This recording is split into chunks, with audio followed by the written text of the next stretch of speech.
Oh, hi. Hello, family members. Welcome back to my channel.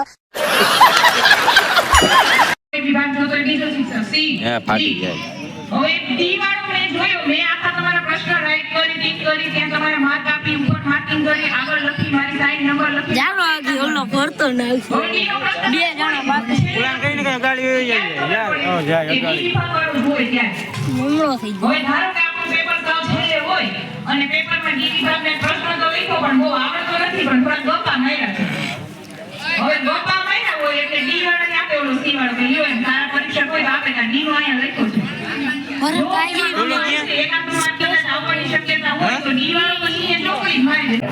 ખાસ તમે પરીક્ષા દેવા જાઓ ઘડિયાળ એક ખાસ હાથમાં રાખજો. એમસીક્યુ સિસ્ટમ આવે આ લોકોને આવે હે ને, તો તમારે ઘરે જઈને થોડીક પ્રેક્ટિસ કરવાની છે કે એક એમસીક્યુ ટીક કરતા મને કેટલો સમય લાગે. આ ઉપરાંત જ્યારે તમે પરીક્ષામાં બેઠા હો ને, એક ક્વેશ્ચન ટીક થઈ જાય સમય જોઈ લેવાનો કેટલી વાર લાગી, બીજો ક્વેશ્ચન ટીક થઈ જાય સમય જોઈ લેવાનો, એમસીક્યુ બધી પૂરી થઈ જાય પછી ટોટલ સમય જોઈ લેવાનો કે મારે કેટલી વાર લાગી, જેથી કરીને ટાઈમ મેનેજમેન્ટમાં તમને ઘણો બધો ફાયદો થાય. આ ઉપરાંત જ્યારે લખવાનું પોર્શન આવે તો લખવામાં પણ એક ક્વેશ્ચન લખાય તો ટાઈમ જોઈ લેવાનો, 5 મિનિટ થઈ 2 મિનિટ થઈ કઈ રીતે થયું. તમે આટલું કર્યો તો પેપર કેટલું પૂરું કરવું એમાં તમને વધારે ખબર પડી જાય. મેં મારા એજ્યુકેશન દરમિયાન સમયને વધારે મને આપ્યો છે જ્યારે ક્યારેક પણ પરીક્ષા થતી ને ત્યારે, કારણ કે મારા પેપર કોઈ દી પૂરા થયા જ નથી.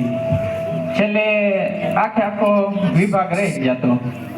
અમારા અલગ અલગ સેક્શન આવે ABCD, એમાં ડી તો કોઈ વાર લખવાનો જ નહોતો મારાથી.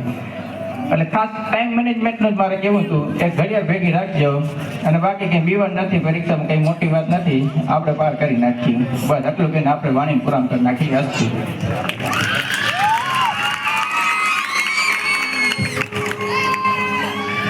કેશુરભાઈ ખૂબ સરસ વાત કરી. ટૂંકમાં બસ તમારી લાગણીને હું સમજી શકું છું, મારાથી વિશેષ એ સમજી શકે છે. જો મિત્રો ટાઈમ મેનેજમેન્ટ ખૂબ જરૂરી છે અને આમ તો ગણીએ તો બધા ક્ષેત્રની અંદર, પણ વચ્ચેથી હું કહી દઉં કે કોઈ પણ વાલી મિત્રો પણ અહીંયા મોટી સંખ્યામાં છે, પોતાના બાળકની અન્ય બાળકો સાથે કોઈ દિવસ સરખામણી ન કરે. બાજુવાળા બાળકને 95% આવ્યા અને તારે 55, એવું બની શકે કે 55% વાળો કદાચ સચિન તેંડુલકર હોય, ઓછા ટકા મેળવવાળા કદાચ કોઈ લતા મંગેશકર હોઈ શકે. એપીજે અબ્દુલ કલામ ને એમ કીધું હોત કે તારે લતા મંગેશકર જેવું ગાવાનું છે, તો એપીજે અબ્દુલ કલામ કાંઈ ન બની શક્યા હોત. સમજો છો ને આખી વાત? બાળકોને પોતાના કૌશલ્ય મુજબ આગળ વધવા દો અને એ જ મેન છે. બરાબર, આ દેશની અંદર ડોક્ટર એન્જિનિયર નું જેટલું મહત્વ છે એટલું જ મહત્વ તમામ ક્ષેત્રની અંદર કામ કરતા મિત્રોનું